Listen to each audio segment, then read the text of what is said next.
इस धरती पर न जाने कितने युद्ध हुए, कुछ को इतिहास के पन्नों में जगह मिली तो कुछ के बारे में आज भी इतिहास के पन्ने मौन हैं। एक ऐसा ही युद्ध हिंद की धरती पर लड़ा गया जिसका नाम था सारागढ़ी का युद्ध। जब मात्र 21 सिखों ने 10,000 अफगानों को धूल चटा दी थी। इस लड़ाई को दुनिया की 8 सबसे बेहतरीन लड़ाइयों में से एक माना जाता है। इस युद्ध पर एक फिल्म भी बन चुकी है, पर हम सभी जानते हैं कि फिल्म में हर चीज़ नहीं बताई जा सकती। तो आइए आज हम आपको बताते हैं हिंदुस्तान के इतिहास की तगड़ी लड़ाइयों में शुमार सारागढ़ी के युद्ध के पूरे घटनाक्रम को। उम्मीद है आप इस वीडियो को लाइक ज़रूर करेंगे। चलिए शुरू करते हैं। 1897 का दौर था। भारत भूमि पर अंग्रेज़ों का दबदबा बढ़ता जा रहा था। अंग्रेज भारत से बाहर के इलाकों में भी अपना कब्जा जमाना चाहते थे। इसी उद्देश्य से अंग्रेज़ों ने अफ़गानिस्तान की सरहदों पर हमले करने शुरू कर दिए। उस जमाने में भारत और अफ़गान की सीमा पर 2 किले हुआ करते थे, गुलिस्तान का किला और लोक घाट का किला।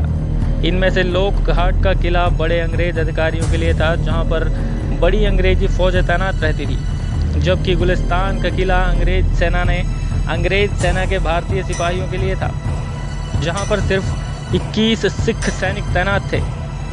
कुल मिलाकर ये दोनों किले भारत और अफ़गानिस्तान की सीमा में तय किए गए थे।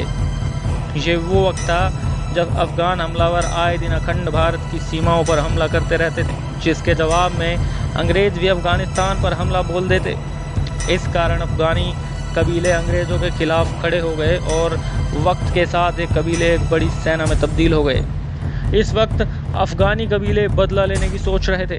धार्मिक नारों से गूंज रही अफ़गानी सेना भारत पर हमला करने को बेताब थी। सारागढ़ी का माहौल गर्म था। अंग्रेज़ों ने यहाँ तैनात हिंद के योद्धाओं को सतर्क रहने को कहा। 12 दिसंबर सन 1897 सुबह का समय था, जब सभी सिख सूर में सोए हुए थे। सूरज की पहली किरण के साथ उनकी आंख खुली तो सामने का नज़ारा चौंकाने वाला था। हजारों अफ़गानी सिपाही उनकी तरफ तेजी से बढ़ते हुए आ रहे थे। दुश्मन की इतनी बड़ी संख्या को देखकर सब हैरान थे। किसी को समझ नहीं आया कि करे तो करे क्या। 21 सिख तुरंत अपनी अपनी बंदूकों की तरफ लपटे। उनके पास बंदूकें तो थी, पर इतनी गोलियां नहीं कि वे ज़्यादा देर तक दुश्मन का मुकाबला कर पाते। ऐसी विकट स्थिति में उन्होंने तुरंत बड़े अंग्रेज अधिकारियों को संपर्क करना उचित समझा। कुछ मील दूर लोक घाट के किले पर अंग्रेजी अफसर बड़ी फौज के साथ तैनात रहते थे। सिखों ने उन्हें संदेश भेजकर बताया कि बड़ी संख्या में अफ़गान फौज ने हम पर चढ़ाई कर दी है, उन्हें तुरंत मदद की ज़रूरत है। अंग्रेज अधिकारियों ने कहा, इतने कम समय में सेना नहीं भेजी जा सकती, उन्हें अकेले ही मोर्चा संभालना होगा। किले में मात्र 21 सिख थे, जबकि किले के बाहर 10,000 अफ़गानियों का विशाल लश्कर तैनात था। वाहेगुरु का नाम लेकर सभी 21 सिखों ने अपनी अपनी जगह पर मजबूती से तैनात हो गए। अफ़गान तेजी से आगे बढ़ रहे थे। सारे सिख सैनिक अपनी अपनी बंदूकें लेकर किले के ऊपरी इलाके पर खड़े हो गए। चारों तरफ भयंकर सन्नाटा था। सिर्फ आगे बढ़ते अफ़गान सेना के घोड़ों की टाप सुनाई दे रही थी और उनके नारे सुनाई पड़ रहे थे। थोड़ी ही देर के बाद एक गोली की आवाज़ के साथ जंग शुरू हो गई और दोनों तरफ से अंधाधुंध गोलियां चलने लगी। सिख किले के ऊपर थे और अफ़गान किले के नीचे। अंधाधुंध गोलियों के आगे अफ़गान आगे नहीं बढ़ पा रहे थे। कुछ ही समय में अफ़गानी समझ चुके थे कि ये जंग इतनी आसान नहीं होने वाली। वे किले के अंदर जाए बिना सिखों को नहीं हरा पाएंगे। इसके बाद उन्होंने एकजुट होकर सामूहिक रूप से सिखों पर हमला करना शुरू कर दिया। किले को चारों तरफ से घेर लिया गया। सिखों पर चौतरफा हमला बोला गया, लेकिन सिखों ने अपना हौसला नहीं गंवाया। वो लगातार अफ़गानों से लोहा लेते रहे। 21 सिख दमादम गोलियां बरसा रहे थे, पर सामने 10,000 अफ़गानों का लश्कर था जो खत्म होने का नाम ही नहीं ले रहा था। तभी अफ़गानी सैनिकों की एक टुकड़ी ने किले के दरवाजे पर हमला करने की कोशिश की, पर सिखों ने उनको सफल नहीं होने दिया। अफ़गान बुरी तरह से बौखला गए। अफ़गानी सेना की एक टुकड़ी ने किले की दीवार को तोड़ना शुरू कर दिया और वो किले की दीवार को तोड़ने में सफल भी हो गए। अब किले की दीवार टूट चुकी थी। अफ़गानी सैनिक तेजी से किले के अंदर घुसते जा रहे थे। अफ़गानों के किले में आते ही बंदूकों की लड़ाई हाथों और तलवारों की लड़ाई में तब्दील हो चुकी थी। अफगानी लश्कर से लड़ना इतना आसान नहीं था, वो बहुत भारी संख्या में थे। इन सब के बावजूद भी सिख सैनिक लड़ते रहे। कई सिख सैनिकों को गहरी चोटें भी लग चुकी थी और 21 सैनिकों में से कुछ सैनिक ऐसे भी थे जो पूरी तरह से सिपाही नहीं थे। उनमें से कुछ रसोइये थे तो कुछ डाकिये, लेकिन फिर भी वो अपने साथियों के साथ जंग में कूद पड़े। अचानक से अफगानियों का पूरा लश्कर किले में उतर गया।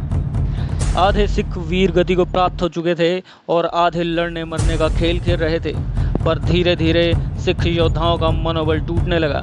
तभी हवलदार ईश्वर सिंह द्वारा दी गई "जो बोले सो निहाल" की आवाज़ ने सिखों में जोश भर दिया। घायल सिखों ने पुनः तलवारों को थामा और अफगानियों को अपनी तलवारों से काटना शुरू कर दिया। ऐसे ही सभी सिख "जो बोले सो निहाल, सत श्री अकाल" के नारे के साथ आगे बढ़ते गए और अफगानियों को मौत के घाट उतारते गए। आखिरकार एक एक कर सभी सिख सैनिक मारे गए। वे सभी शहादत को प्राप्त हो गए, लेकिन मरते मरते भी उन्होंने अपने साथ लगभग 600 अफगानों को मौत के घाट उतार दिया। 21 सिखों ने सारागढ़ी के मैदान को अफगानों की लाशों से भर दिया। आखिरकार दुश्मन भी बुरी तरह से थक गया और अपने लश्कर को पीछे खींचकर वापस लौट गया। जब अफगान लश्कर पीछे लौटा तो अगले ही दिन एक बड़ी अंग्रेज फौज वाले भारतीय सैनिकों ने उस पर हमला बोल दिया और सबको मौत के घाट उतार दिया। इस तरह सिर्फ 21 सिखों ने मरना कबूल किया, पर हिंद की सरहद को दुश्मन के कब्जे में जाने से रोक दिया। दोस्तों, हमारे इतिहास, धर्म और महान योद्धाओं पर हजारों लाखों किताबें लिखी जा चुकी हैं, पर हर किताब को पढ़ना मुमकिन नहीं है।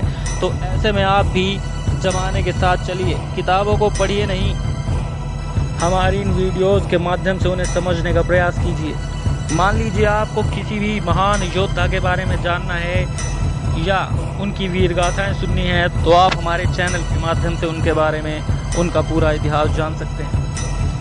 सारागढ़ी का युद्ध बताता है कि भारत वीरों की भूमि है। यहाँ लोग हंसते हंसते अपने वतन पर कुर्बान हो जाया करते हैं। आज सारागढ़ी का मैदान, जिसकी रक्षा के लिए हमारे वीरों ने रक्त बहाया, आज वो पूरा इलाका पाकिस्तान में है। दोस्तों, इस वीडियो को लाइक ज़रूर करें और कमेंट में सारागढ़ी के वीरों की जयकार ज़रूर लगाएं।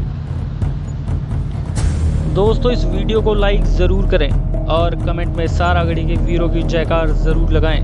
जय हिंद, वंदे मातरम।